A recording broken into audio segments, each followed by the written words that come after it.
Ikasle irakasleen arteko harremana batzuen zein besteen jarrerak beti izan dira nire baitan hausnartzeko kontuak.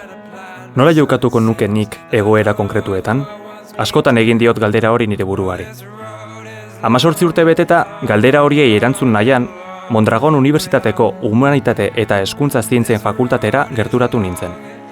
Errotik heldu nahi nien nire betiko zalantzei. Edo oinarri bat nahi nuen niretzat. Ni neuk galderen erantzunetan sakontzeko. Horrela, lehen hezkuntza gradua egitea erabaki nuen.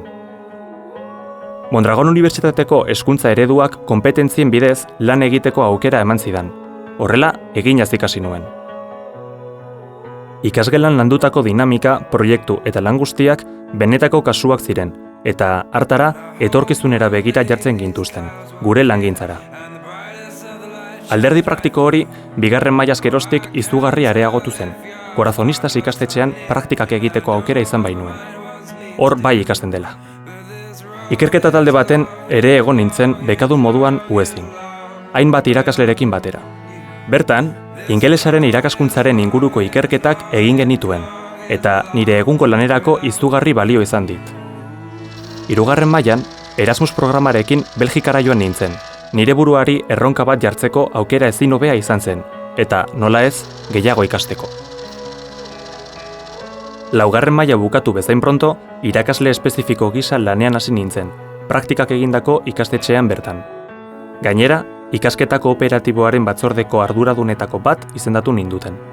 Bertan, urtebete pasa ondoren, kontratu mugagabea egin zidaten tutoretza baten ardura emanez.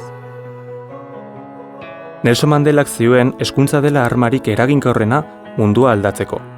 Eta horrela pentsatzen dut nik ere. Nire mundua, gertuko mundua aldatzea da, ezinbestekoa, guztiona hobetzeko. Nik argi daukat autu ezin hobea egin dudala horretarako. Zorionez, nire lanak hausnarketarako aukera asko eskaintzen dizkit. Nire ogibideaz eta hezkuntzaz oro har. Txakurra alboan eta naturaz gozatzen dudan bitartean, sarri izaten ditut gogoan 18 urterekin izaten nituen galderak. Hezitzaileak beti izan behar du inkonformista, beti du zer ikasi. Horregatik, nik galderak egiten jarraituko dut, beti ere, erantzun gehiagoren bila. Without you